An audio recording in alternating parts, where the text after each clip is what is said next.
Bim, guess what? It's another press briefing, and it's Matt Hancock who's doing it today. Everyone's favourite something. Don't know what. But anyway, he's going to do a briefing. Oh, he's on. We're watching on Sky News. I was intending to do that. We're just going to see now this news conference with Matt Hancock. I'm joined remotely by Professor Stephen Powis, the National Medical Director of the NHS, and by Deputy Chief Medical Officer Professor Jonathan Van Tam.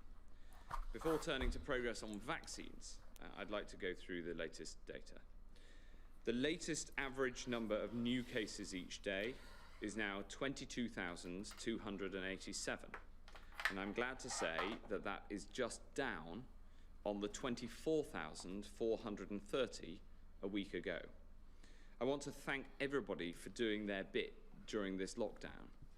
And taken together with the Office for National Statistics survey that was published at lunchtime, these figures are promising, and they show that the second peak is flattening.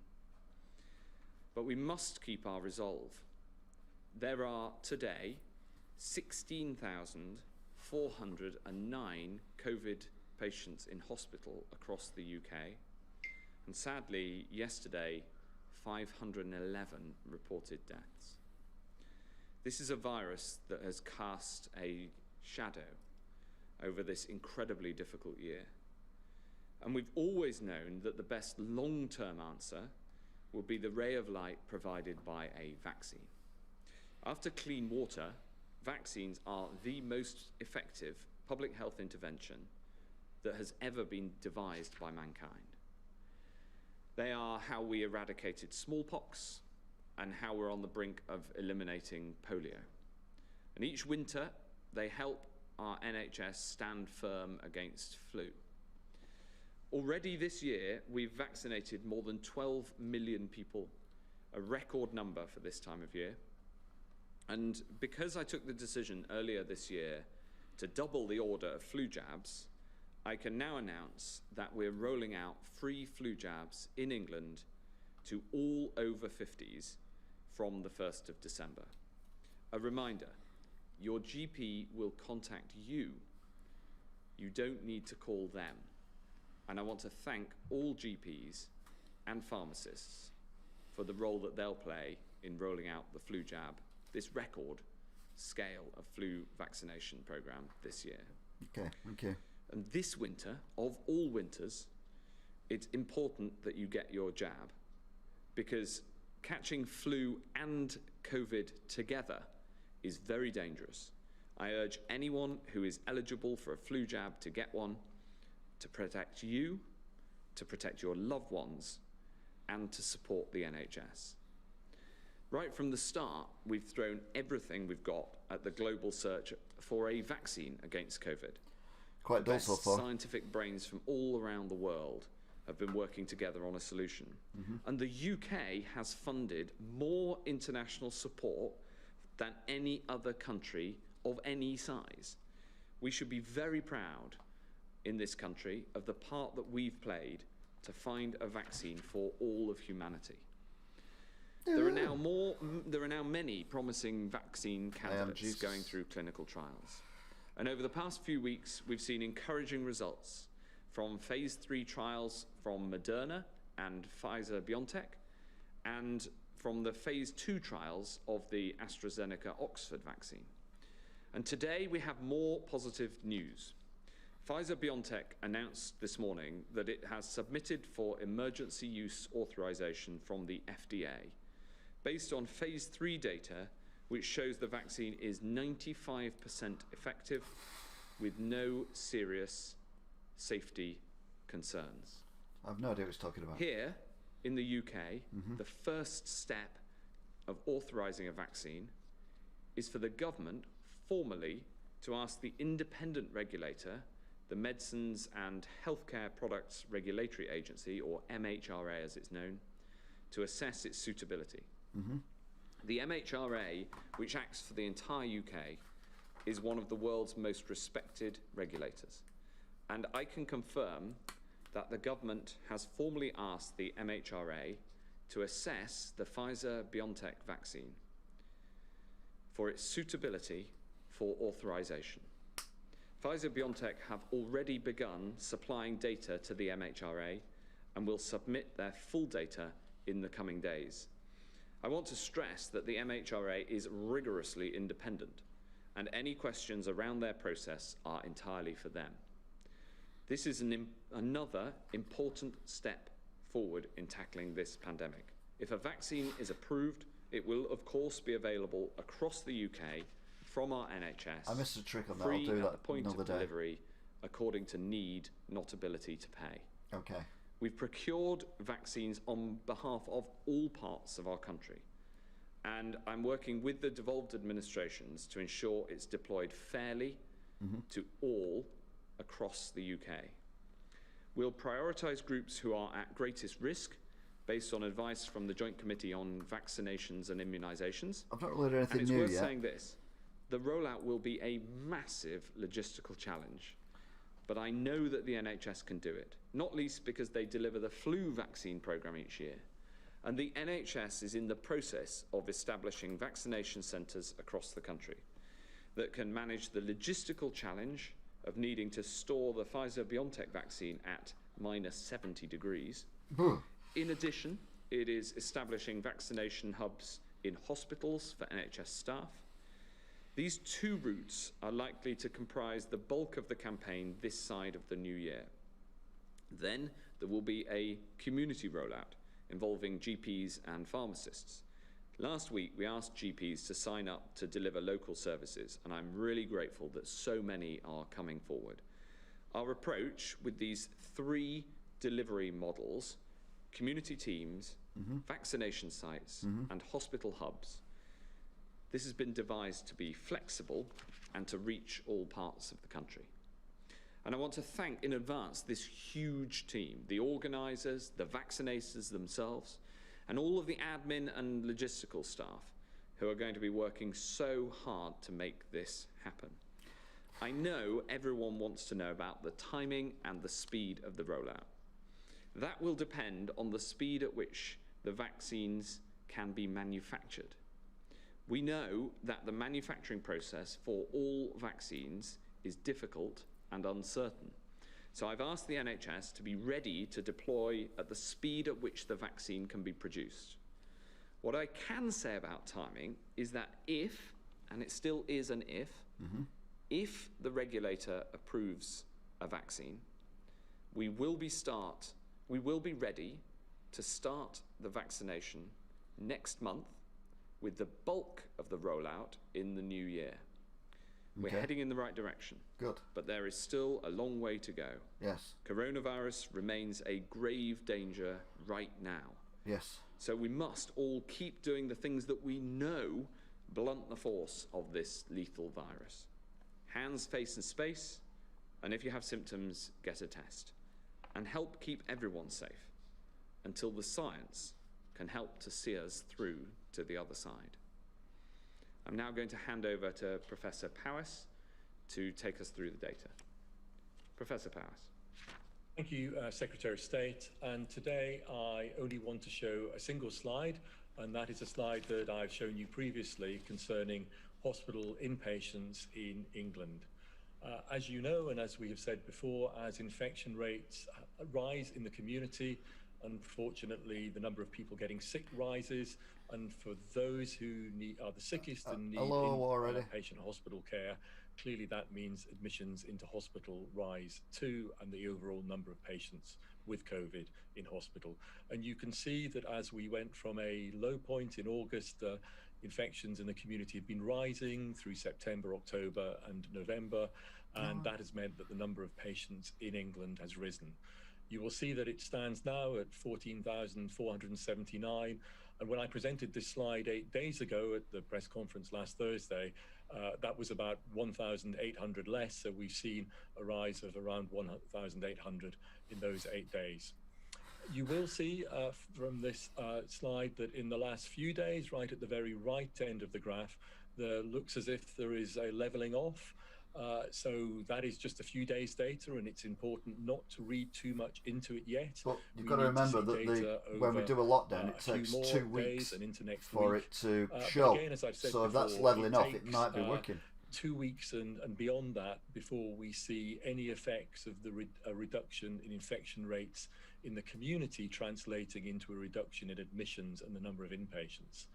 As the Secretary of State has said, we are starting to see evidence that as a result of restrictions, infection rates are falling. So it will be important over the next week or so to look at hospital data to see whether that translates, as we hope it will do, into a flattening and hopefully a reduction in the number of inpatients. We are not yet in winter. NHS gets busy as we get into December and into the first That's months what's of the worrying new me, year. yes. And it's really critical that we keep the number of patients with COVID in hospital down, because it's by doing that that the NHS can ensure that its services are up and running everywhere, that it can treat patients who have other conditions as well as all our COVID patients. And of course, all our staff are incredibly keen to ensure that we are getting through the unfortunate backlog of work that has resulted because of this pandemic.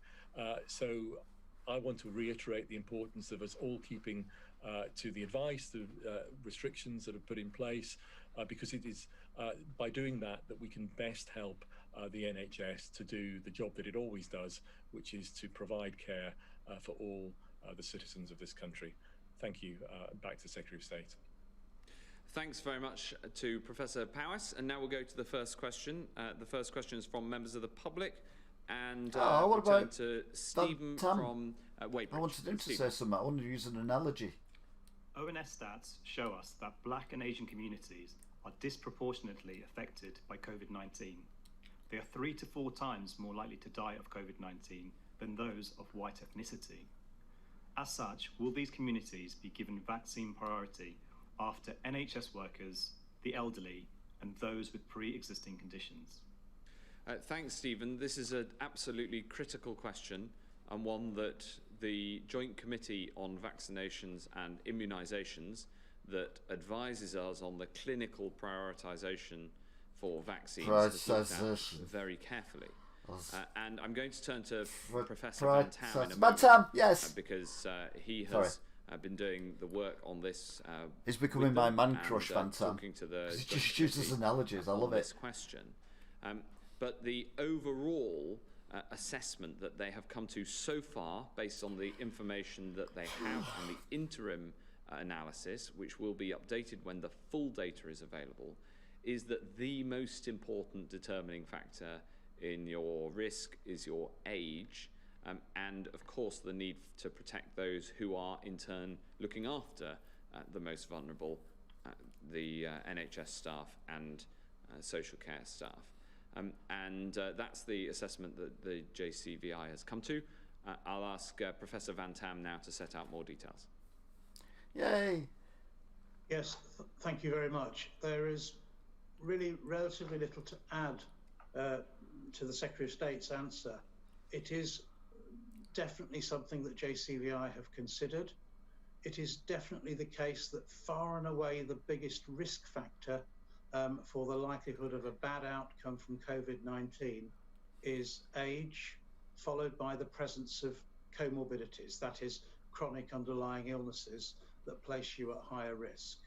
And we do know that a very significant proportion of the unfortunate but true signal we see in Black and minority ethnic groups is driven by the presence of comorbidities that occur at an earlier age.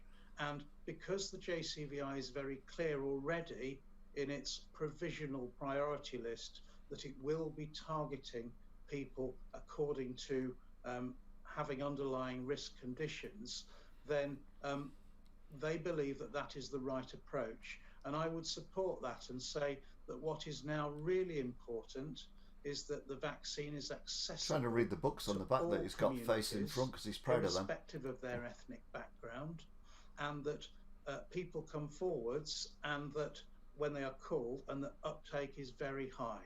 These are going to be critically important things as we move into a new phase of actually being able to deliver a vaccine programme in the early months of next year. Over. Thank you very much, Professor Van Tam. Now we turn to Claire Roger, from over. Birmingham. Over, Roger. Claire's question is, I'm a single parent family who works full-time as a key worker and I will not be paid by my employer. What support is there for working families whose children have to isolate?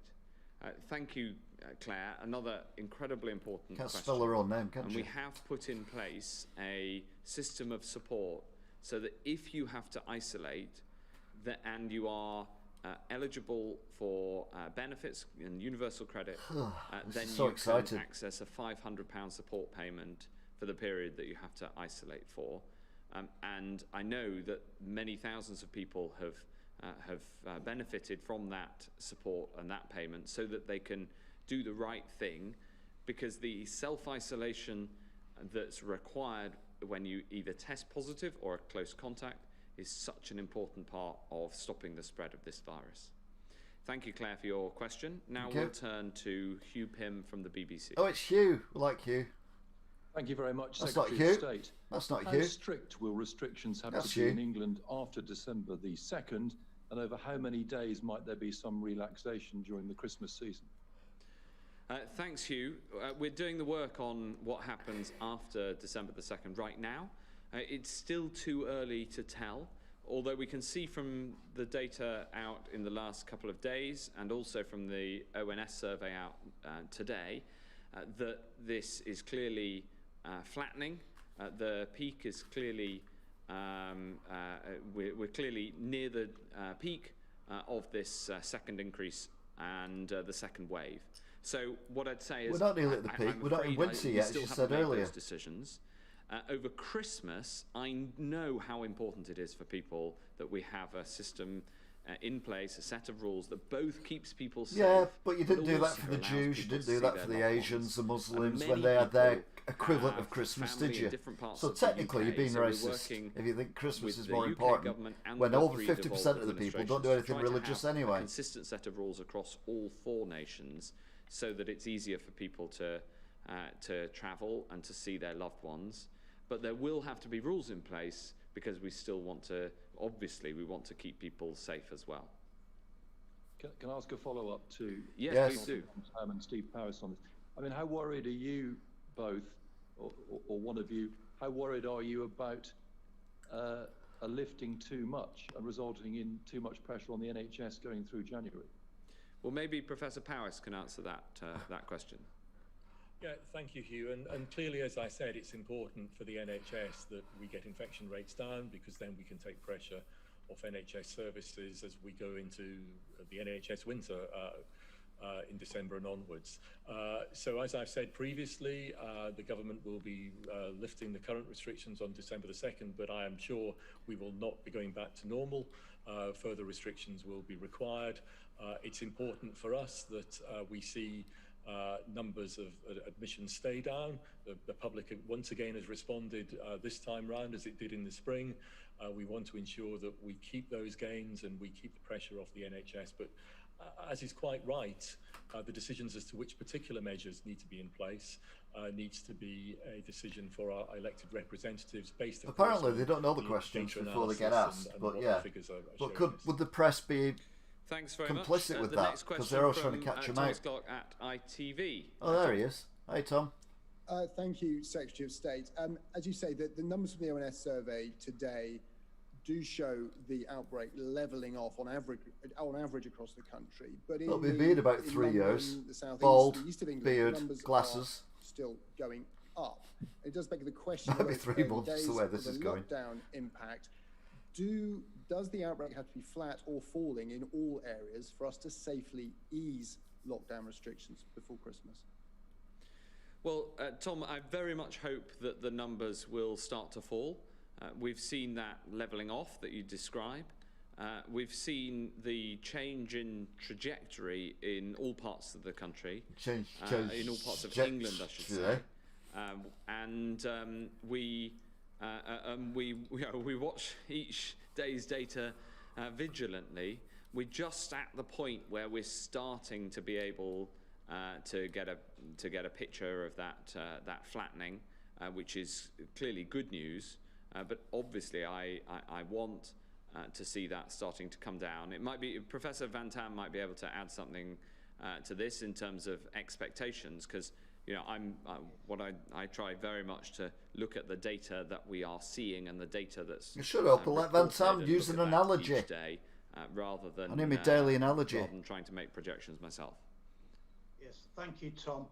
I'm sorry I can't be with you personally. I'm actually self-isolating at the moment due to a household contact.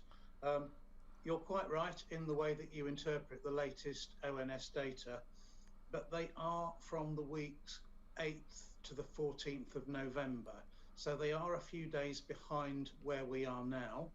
And it could well be that these other regions will also, the ones you have pointed out, currently having increased positivity, will turn.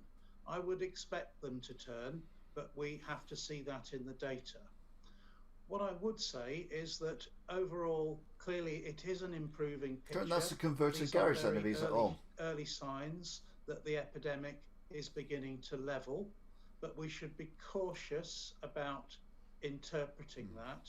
And, please everyone remember that it just takes a few seconds to create new infections through unneeded close contact. Those infections become disease, become illness, typically 5 to 7 days later, and then they become hospitalizations another 7 days after that. Indeed. So, you could lose this in just a few seconds. And we're not at the end of the prescribed lockdown period at the moment. Every single one of us has to keep up the pressure on this virus and push down on it as much as we can right to the end of the period. Bearing in mind that when we get to the end of that period, actually we see the fruits of our actions a few days, a couple of weeks later. And this is really important. Don't give up on it now. Thank you. Over. Thanks very much. Tom. The next question from Ben Kentish at LBC. Oh, LBC. Thank you, Secretary of State. I wanted to follow up on Hugh's question, because Sage say that for any day of easing of restrictions over Christmas, we'll need 5 of tougher restrictions to make up for it. Today we heard that any easing over Christmas could lead to tens of thousands, more deaths. That likely means more cases. That likely means hundreds more deaths. As Health Secretary, do you believe any easing of restrictions just for Christmas is worth it, given the huge costs involved? And if I could just ask you a second question, Health Secretary. Many people watching this would have experienced bullying in the workplace, and they might have hesitant to come forward because of a fear that people in powerful positions simply get away with it. What would your message to them be today? And just very, very quickly to Professor Van Tam, if you could say in percentage terms, might be the first time he's ever been on, but he's getting his money's worth, isn't he? Being deployed in the UK this year, would you be able to put a figure on that? Thank you very much. Well, thank you. Thanks for those 3 questions, Ben. If I take the first one first, and then I'll ask Jonathan Van Tam to come in. When it comes to Christmas, I understand that as the most important holiday in our year, what an emotional attachment people have to seeing their but so do Asians, and so do the Jewish community when it's their holidays. Allow that to happen. You but can't also treat in a way that people is differently. Safe. The question of how quickly the virus recedes. As you remember, there was a big, I think, Muslim depends on what you get the religion, one of the biggest ones of their year coming up. And they just put them into the top level of lockdown. And we also tier system the day before without any warning, so that they wouldn't have it. That's available so now. why is Christmas so different or so special? I don't get it. I know I'm not religious, but over 50% of the population are not religious. Recognising so, the importance of Christmas and the importance. Yeah, I want to see my grandkids. I want to see other people, but I'd sooner be safe and keep my mum safe for another year. The Prime Minister's made his statement.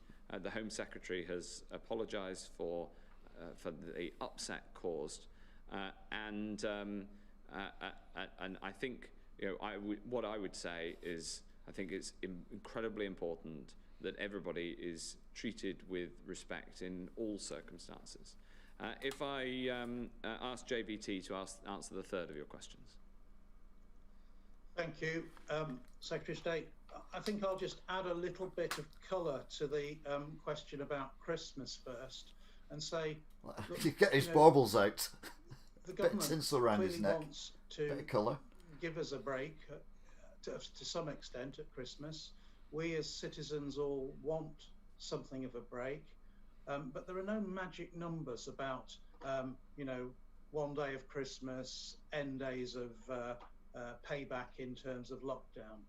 It's partly about the proportionate measures that the government will take in allowing us to have a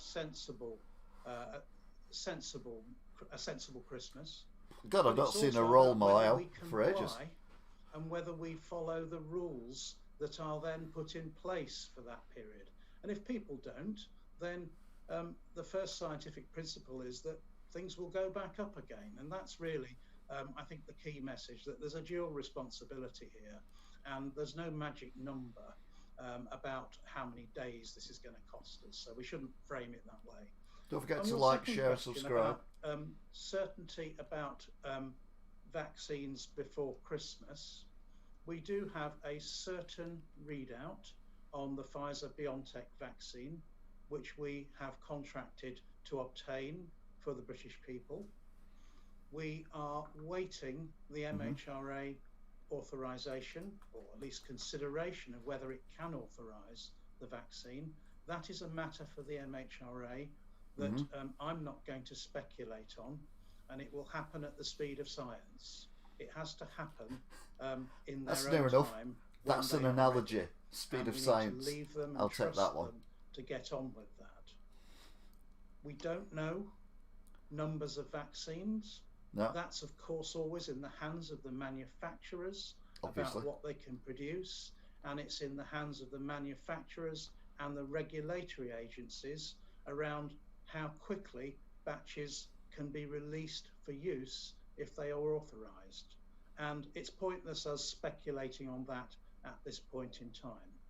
But do I believe that we are now on the glide path to landing this plane? Second analogy. Yes, I think I do.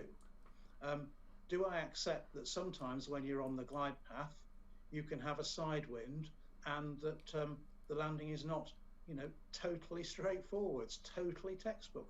Of course. And this is the real science world that we live in. But yes, I think we're on the glide path. I want to be on a glide path. Thank you very much. Over. And next question is from Chris Smith at the Times. Chris. Thank you. Now, I know you've said that vaccinations were dependent on supply, but can you confirm that the Plans and Health Service Journal today that if the supply is there, it will be possible to vaccinate every adult who wants it by April? And those plans suggested that all vulnerable groups would be vaccinated by the end of February. And if so, would that mean that by March, although obviously the pandemic would not be over, that you would see a reduction of hospitalisations that would mean there would therefore be no need for restrictions specifically to protect the NHS anymore? Well, it's a very important question. There are all the uncertainties that Professor Van Tam's just set out. The task of the NHS is to ensure that as fast as the vaccine can be manufactured, so it can then be deployed. And I'll turn to Professor Powis to set out some of the details of that, because the NHS is taking the lead in the deployment of the vaccine. But what I'd say about the questions of timing is that the uncertainty is over the regulatory authorization, because the regulator will only allow the vaccine to be deployed if it is safe, and then over the manufacturing and the speed at which any vaccine can be manufactured. And of course, in particular, the two leading vaccines, the Pfizer-BioNTech and then the AstraZeneca-Oxford vaccines as the two leading candidates. However, we are ensuring that we're ready to deploy, should all of that go right, from next month. But I would caution that the bulk of the rollout will be in the new year, even on the best case scenario. And it will take a few months to get that vaccination program through for the vulnerable groups if the vulnerable groups stay as currently set out by the guidance from the JCVI. Professor Powis. Yes, thank you, Secretary of State. Thank you, Chris. So I think the slides that you're referring to are from a number of weeks ago, and they are already up to date, already out of date, because we are continually getting new information from the clinical trials, from the manufacturers in terms of what they are able to produce. So in the NHS, our job has been to plan for a number of different eventualities. This is just give him a cup of tea. We will not be clear exactly how we will be deploying this until a few steps have been taken. It's in the same garage as Van Tam, outlined those steps. but the other side. We don't have a authorised vaccine across. Yet. So firstly, is Van Tam having a cup of tea? Information from the clinical trials, and as you've heard, Pfizer have deposited that with the FDA today, and should be shortly doing that with MHRA. So MHRA, as a regulator, have to consider that data. JCVI have to then recommend, assuming it's authorised, the prioritisation for who gets vaccine in which order according to risk. And we need information from the manufacturers on what they can manufacture. They're obviously stepping up manufacturing in an unprecedented effort to increase vaccine supply. There's likely to be more than one vaccine coming. And of course, as Jonathan has said, there will be bumps along the way in terms of all these processes. So we are planning for all eventualities, and again, through routes that we take for vaccination already every year, through our GPs, through our community pharmacies, through our hospitals, but also through vaccination centres. We, like everybody else, want to get the vaccine out as quickly as possible. We don't underestimate the scale of the challenge. It's a huge challenge, but I, like the Secretary of State, are confident that we will be able to deliver that for the British public, but it will take into next year, and it will take a number of months. Whilst we're doing that, it's important that we still, as citizens, comply with the restrictions that are in place now and might be in place for the future, because we will have a tough winter ahead, and we need to do all these things to battle this pandemic and get through. Thanks. Thank you very much, Steve. And the Chief Medical Officer has said in the past, Chris Whitty has said that he hopes that we'll be able to get back more towards normal by the spring. And with this news we've had over the last few weeks, them doors behind him are odd. Testing, I'm more and more confident that he's right. The one above my head. If we go to Jack the Blanchard, lock is on the line. Thanks and very on the much. one on the other side, State and the others, you'll be aware of over the scale there. of misinformation out there not in the about same vaccines. And God, how can we trust the government when they can't put locks on doors symmetrically? Weeks, and how concerned are you that take-up won't be high enough, assuming these vaccines are approved? And is there a percentage of the population that we need to take this so the virus is actually defeated next year?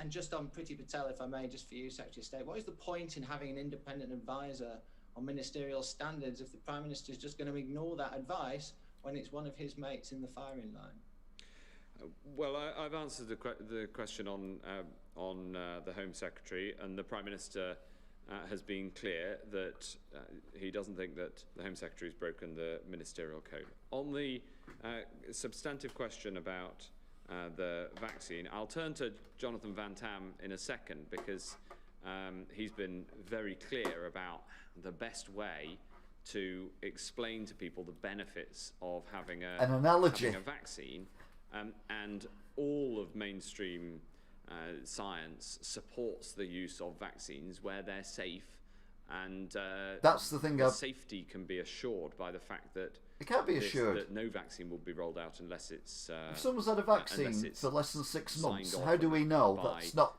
killing their kidneys or liver or making them sterile?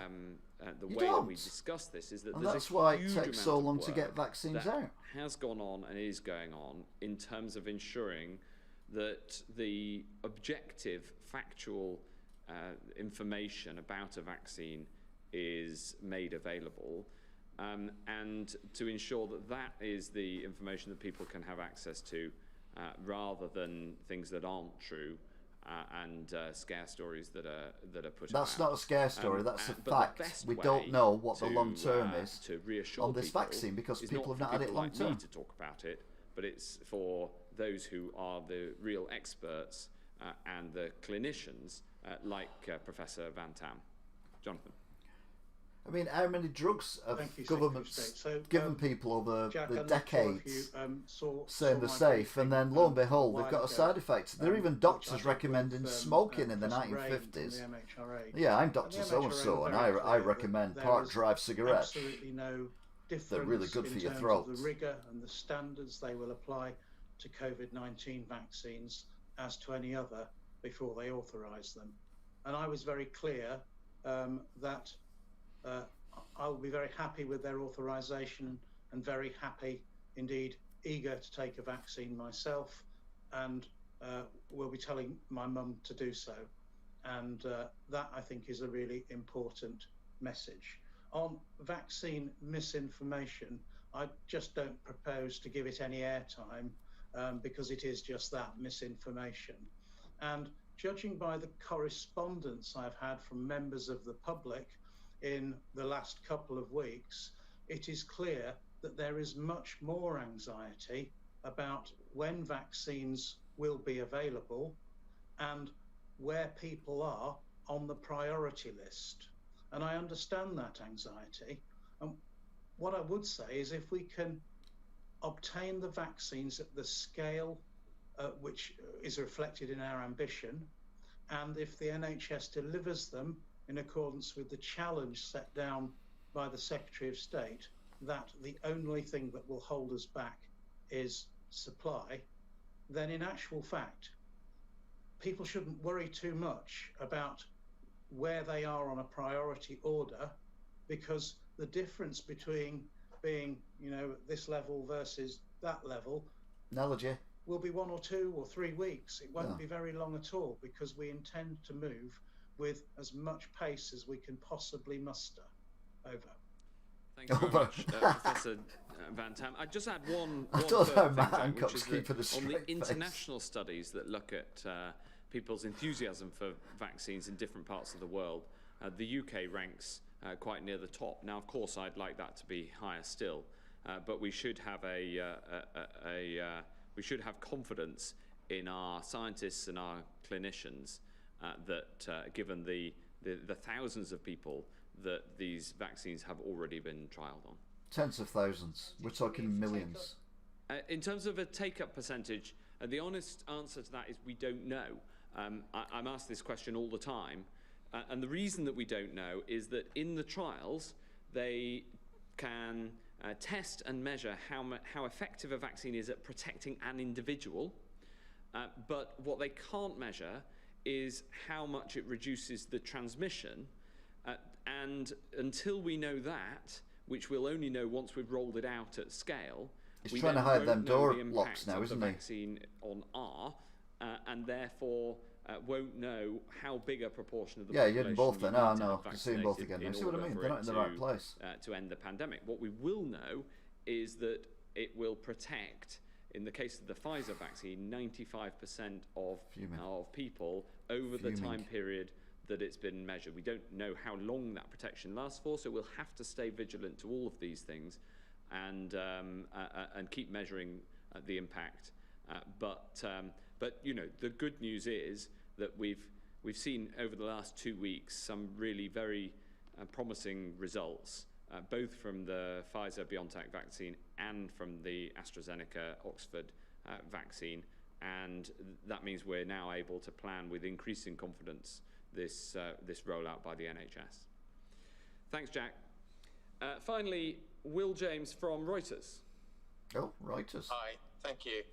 Secretary of State, I wondered if you could tell us what assurances you've been given by the regulator about how long their process might take. Is it something we could expect a decision from next week or the week after? Secondly, also, you've talked a lot about... His camera just flopped down and he's just moved it to the end of the table. He's led under the table now, doing his... That you enjoy too. What are your plans? Well, my plans at the moment are to have a small family Christmas, maybe with my father-in-law, who lives on his own and is in our family bubble.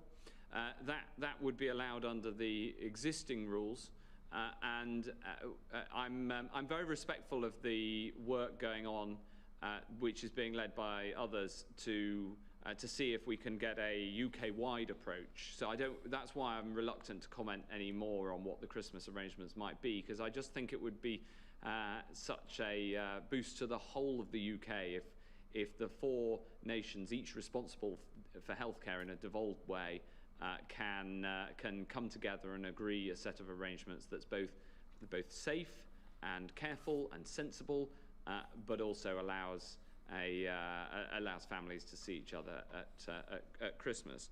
On the MHRA question, it is absolutely a question for them how long they take. I am not going to prejudge that at all. And in fact, I took the trouble in the opening statement to say that questions around their process apparently quite a for few them. tough. They have tested on a few older people and a few people with underlying health issues.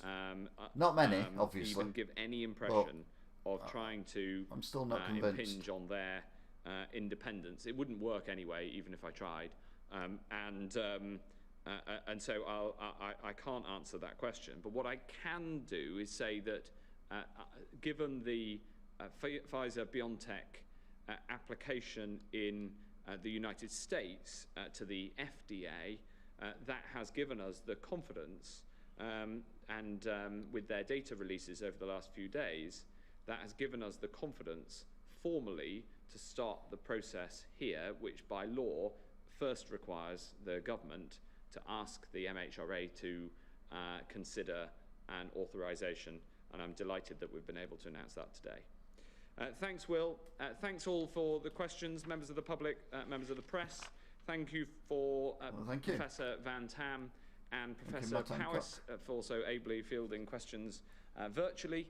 And that concludes today's coronavirus briefing. I've not said anything important. So there we are, the Health Secretary, Matt. That'll be a no. So there you go then. Matt Hancock. God, he's boring. Nothing really new either, was there?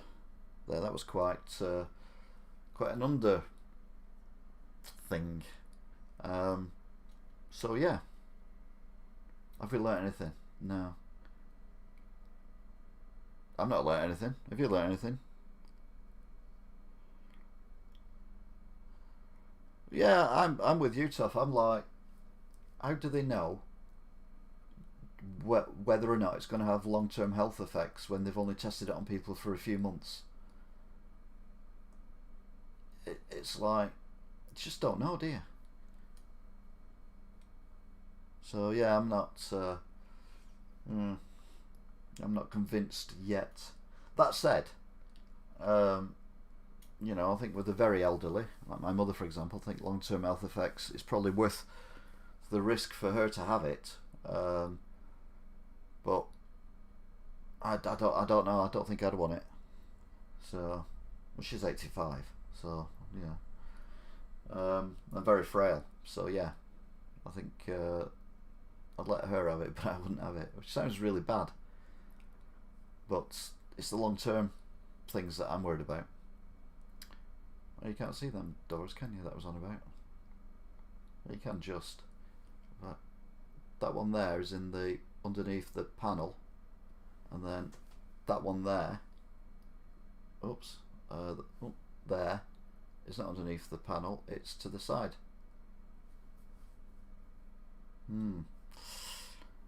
So anyway, that ends this broadcast. Thank you very much for watching, and to paraphrase JVT,